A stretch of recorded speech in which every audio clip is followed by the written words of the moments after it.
Hello, everybody, and welcome back to the HerStoryTV and the HerStory Podcast. This is Gertrude Mache here in beautiful Melbourne, Australia. And today I am graced with the presence of yet another fascinating woman. Welcome, welcome, welcome to our tribe. Please tell everybody your full name, where you're based, how old you are, and share your story with us today.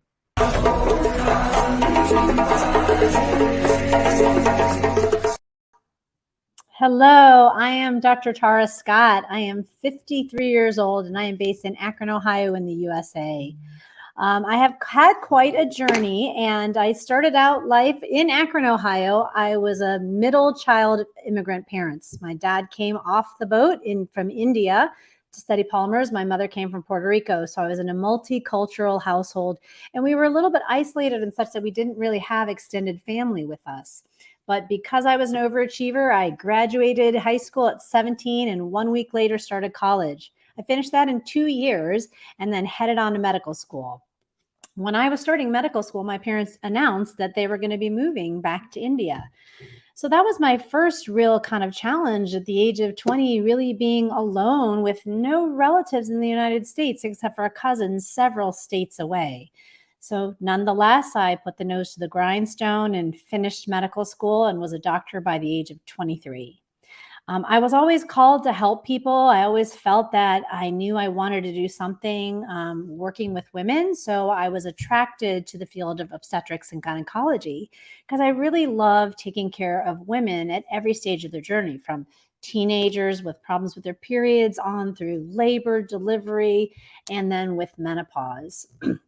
So it was such a rewarding career to be able to deliver babies and spend time with women at one of the most exciting times of their life. But when it came time for me to start my family, I was faced with several struggles.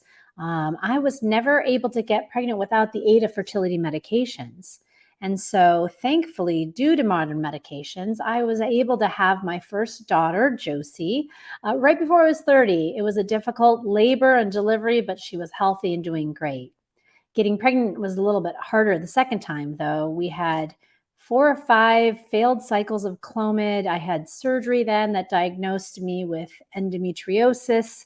I was also diagnosed with Hashimoto's thyroiditis. After that, we had 5 more cycles of injections. I did get pregnant, but then had a miscarriage. And after that, we decided to move on to in vitro fertilization. And then thankfully, I was able to get pregnant with twins this time. That pregnancy was not without complications, though, because at 5 months pregnant, I had to have an emergency surgery to sew my cervix shut. And then I was supposed to be on bed rest for 14 weeks. And I went from delivering other people's babies and operating with a busy job. And so that was really hard for my identity. And although I always wanted to be a mother, it was a hard thing for me to shift my identity as a doctor and as a healer and to become a patient. After another rough delivery where I had the first baby vaginally and the second one was emergency C-section, but nevertheless, even despite being born 6 weeks early, the twins did okay and they thrived. So that was the first part of my journey that kind of made me feel and experience what it was like to be on the other side as a patient, to have all these procedures, to have to take all these medications. And it really made me interested in reproductive endocrinology and the female hormone system because of the problems that I had with my hormones and the problems that I had, conceiving and with having endometriosis and Hashimoto's thyroiditis. But I was busy raising my kids at that time and delivering babies. So I was still kind of in the traditional OBGYN world. But the next big turning point I had was when my brother suddenly died of a heart attack. He was 38 years old, and it came as a total shock to us. As I look back, though, he had every risk factor. He was a diabetic, he was a smoker, he was on a cholesterol medication, he was sedentary, he was overweight. But to traditional medicine, he was healthy. So I thought, there's got to be a different way to approach medicine. Why do we have to wait till people get sick to give them a diagnosis and a disease? Why can't we prevent it? So this had a profound effect on how I practiced medicine. So I decided to shift my practice to wellness and preventative medicine, but still concentrating on women's health and hormone imbalances.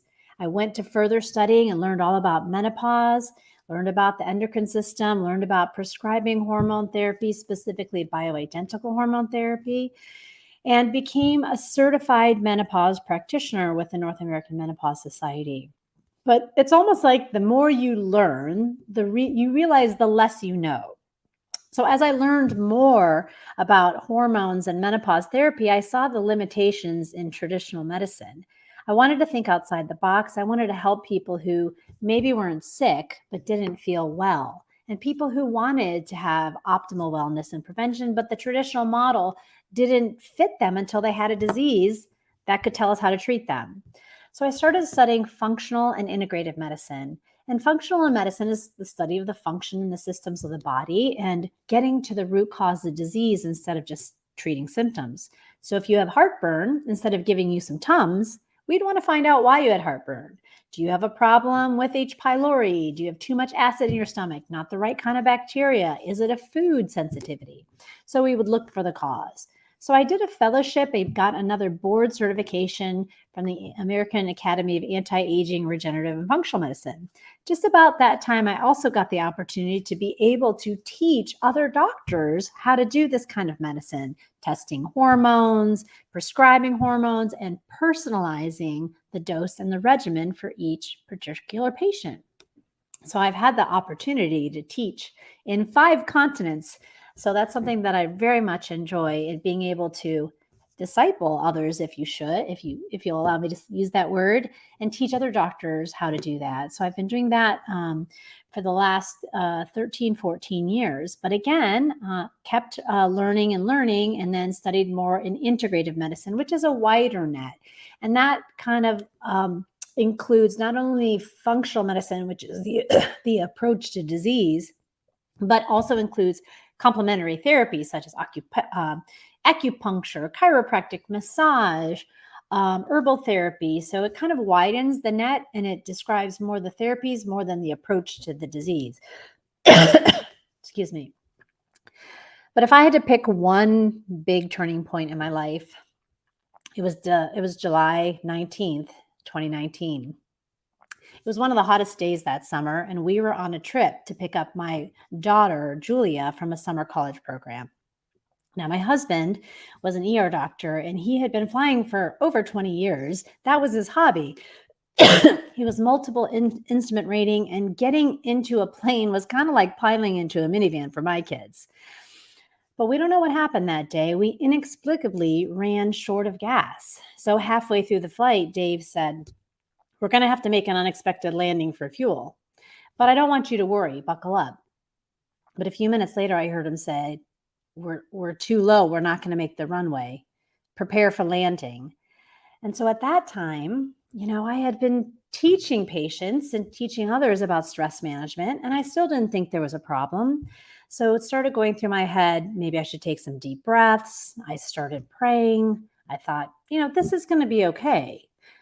But unfortunately, we didn't make the runway. We landed about 3/4 of a mile short. We landed into a field and skidded into some brush. My husband was unconscious. My son was in the co-pilot seat, and my daughter was sitting directly across from me. So I was the only one who could reach my phone. I had to get out of the plane on the emergency exit. And I was able to call 911 and wave overhead to some mechanics that were flying in a helicopter above. They weren't first responders, but they took a risk to find us because EMS didn't know where we were located. So that actually ended up becoming the worst night of my life. My husband was life flighted to a major trauma center an hour away with a traumatic brain injury and several broken bones. My son was taken to a nearby hospital and treated for some lacerations and a lung contusion. But my daughter, Josie, my oldest daughter, 20 at that time, had the worst injury, a spinal cord injury. So she immediately had to go into surgery, and what was supposed to be a 3-hour surgery turned into a 7-hour surgery. And I was still in shock when the father-son neurosurgery team came out to talk to me the next day. "But will she ever walk again?" I asked the surgeon. The father shook his head no and mouthed, "It's a bad injury," while the son just looked uncomfortable and shrugged and said, "We don't know. It's going to take some time." And up until this point, I had worked so hard to get my kids. The worst thing that could have ever happened to me was that something would happen to one of my children. And here I was living that nightmare. Somehow, in those early days, the accident took place in New York State, which was not where we lived. So I was forced to live for 2 months in another state while my daughter was in inpatient rehab. After the 7-hour surgery for spinal fusion, we learned that she had severe damage to her spinal cord and the nerves. So we spent another 6 weeks after that in an inpatient rehab center. And thankfully, they were able to have a separate unit where my husband could do inpatient rehab for his brain injury. Life was never really quite the same. I mean, when we came back that fall, I was trying to navigate what was supposed to be my twins' senior year, Ryan and Julia, and it was supposed to be all about them. I was managing college visits. I was still on the board of the show choir, going to all their activities, had timer of the swim team while maintaining my practice in integrative and functional medicine.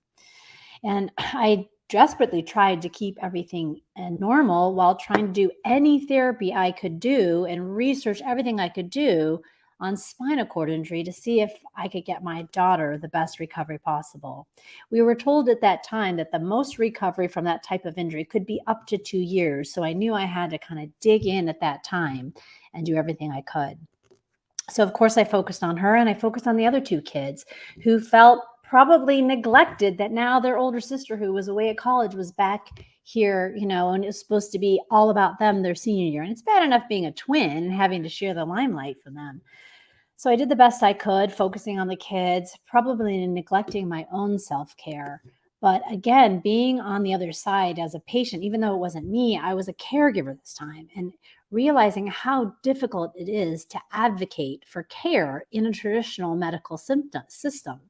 She was basically told, well, let's get you back to rehab so you can go back to school, and let's get you used to your wheelchair. Nobody talked at all about getting more muscle function and getting her strong and therapies that might help her walk again.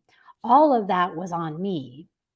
And so I was able to find some really great spinal cord injury places that we traveled across the US to one in Salt Lake City. We went to New Jersey to get special exosome therapies. We did just about everything. And then COVID hit. So you know how that affected everyone. Well, we had already had our life-threatening stress, and I was already on high alert for stress. So the stress of COVID really didn't add much stress to me, but it did change our dynamics in that everybody was home again. I had just gotten my daughter, Josie, back to college. So that was another stress on my business, another stress on my family.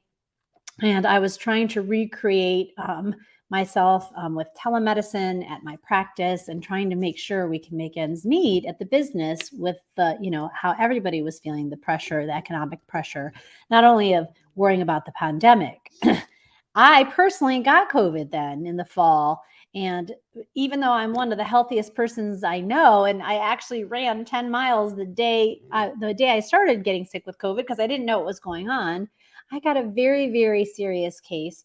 I mean, I guess it would be classified as moderate, and ended up spending a night in the hospital because my oxygen saturation was low. So it just felt like every time I got back on my feet, boom, something was there to knock me down again.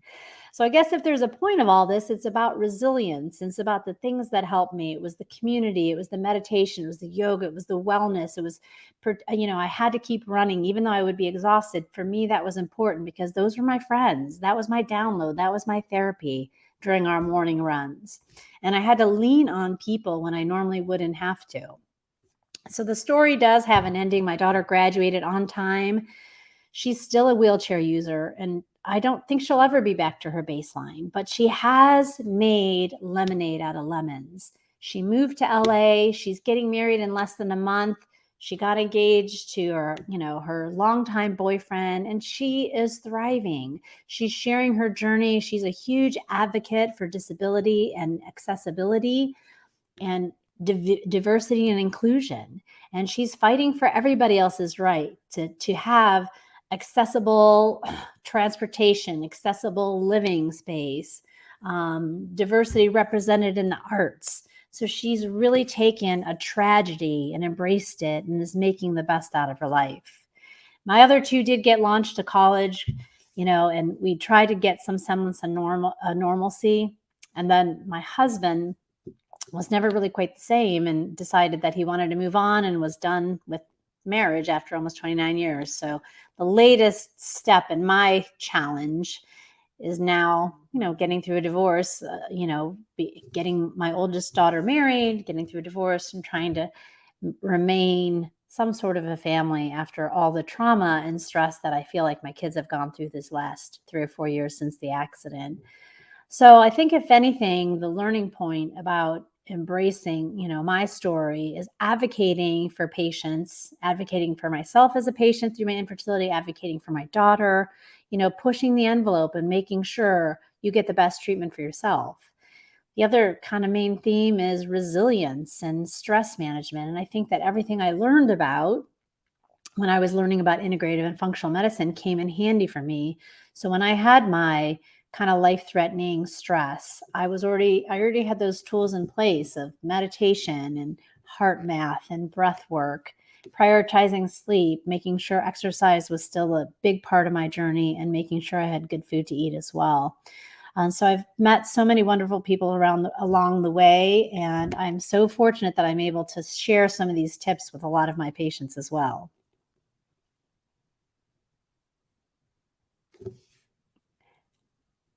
I think you're still on mute. What an amazing journey you've been on, Tara. Absolutely amazing. And, it's just amazing how, as women, we bounce back. There's so much of your story that ties into my story.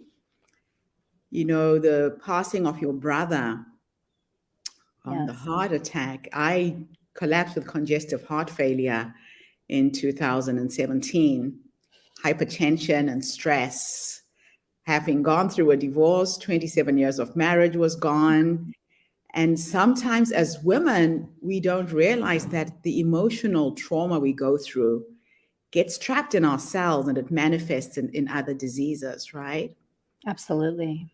So from what you have observed, what tips, what ideas can you give a woman who's going through a traumatic experience? I mean, what you've gone through in the last 3 years is crazy. This accident that you had, then the lead up to the illness with your daughter, now the collapse of your marriage. How are you coping? What are you doing for self-care personally? Well, I first want to acknowledge something that you said, and it's about trauma. And so until I personally had a physical trauma, I didn't realize how many other emotional traumas I had from childhood, from growing up, from other things that happened. So I'm really glad to hear you acknowledge that. And that was the first thing, is a lot of people have to realize that emotional trauma can cause physical trauma, can cause physical symptoms. So I didn't even realize that myself until after the accident, doing some, a lot of therapy. The things that really work for me, prioritizing the essentials of health, which I'm very militant about my sleep. You need 7 to 8 hours every night for your body to heal and to grow and repair. So I make sure I do that.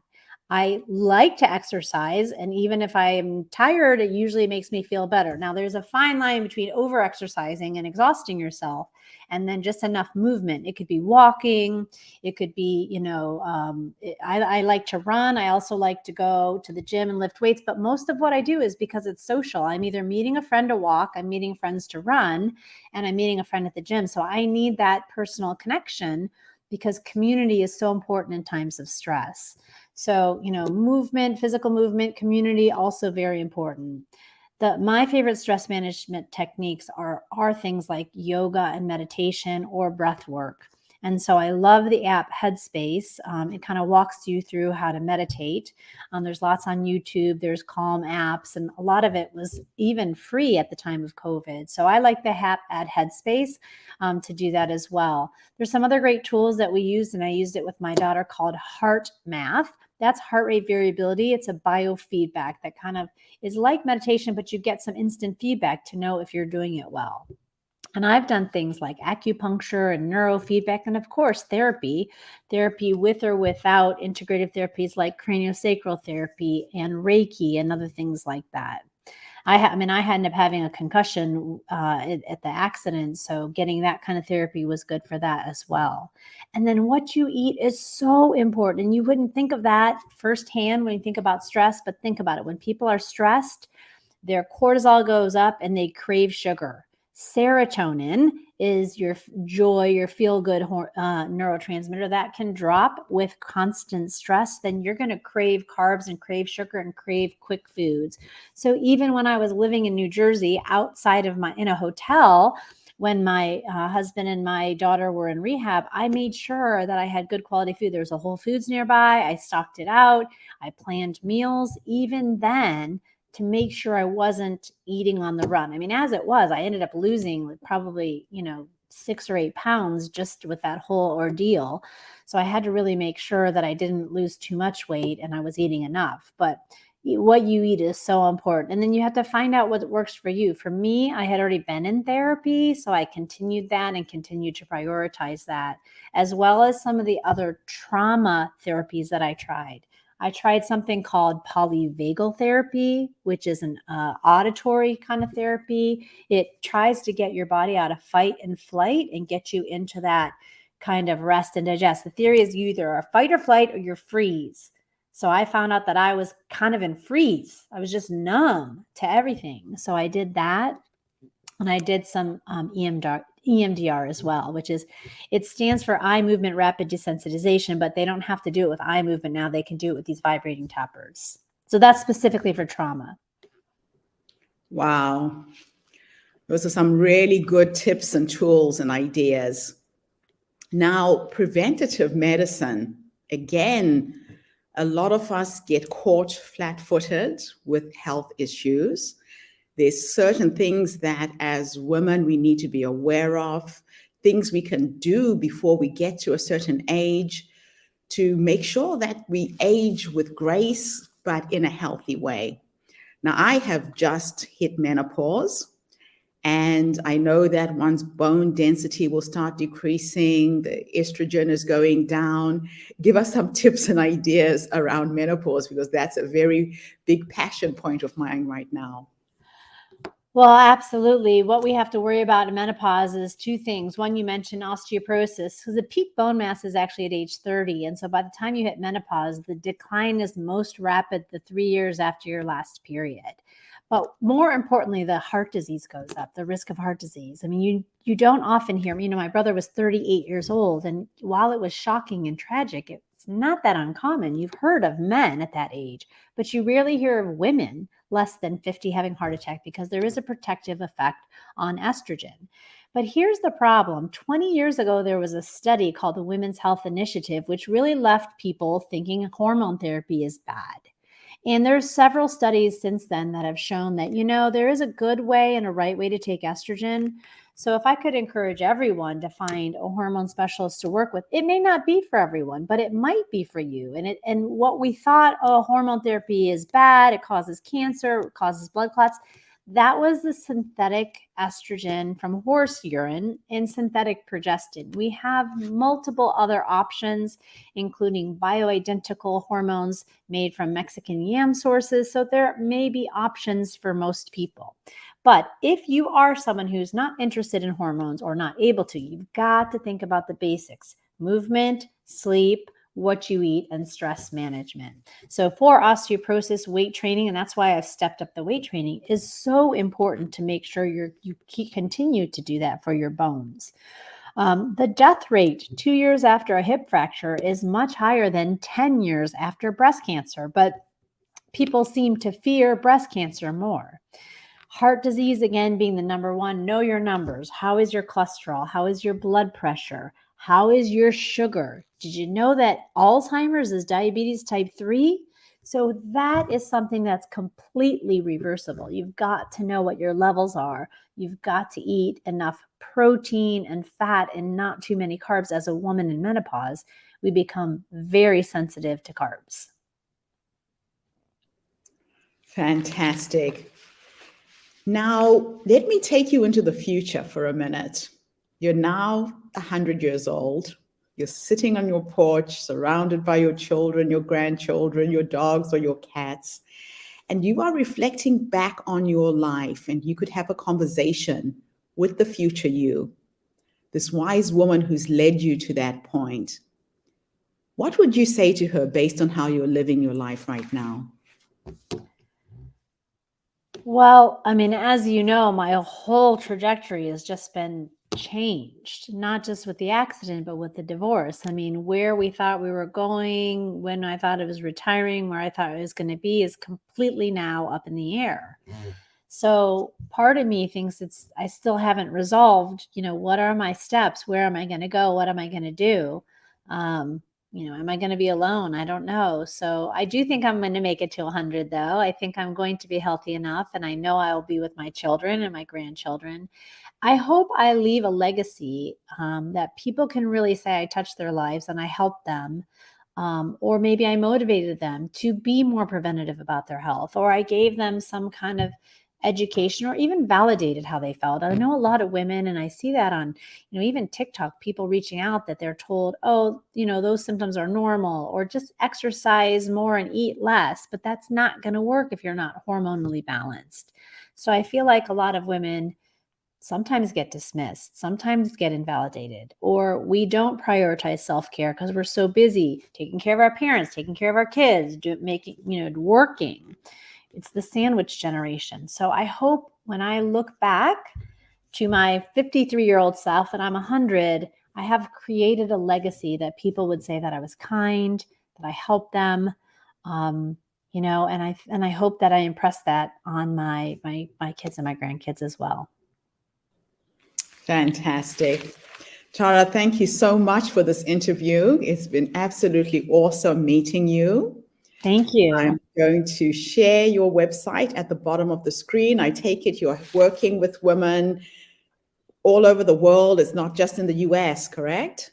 Well, in some ways I can remotely through some of our programs as a one-on-one medical care. Our licensure restricts us a little bit for that, but I do come to Australia. I'm coming back to Australia. I usually get to teach doctors there. And so I've been there 6 times and I'm headed there in November. So. Oh, good. So maybe we'll get to meet in person. Yeah. That would be amazing. Thank you so much, Tara. And thank you to everybody who's tuned in today. The Her Story Circle is attracting some phenomenal women who are bringing us their knowledge, their skills, their personal life experiences to uplift, inspire, and motivate us to live full and healthy, vibrant lives.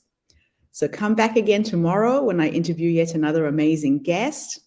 In the meantime, have a fantastic day, morning, or evening, wherever you are in the world. And Tara, thanks again for this interview. And thanks for all you do for women.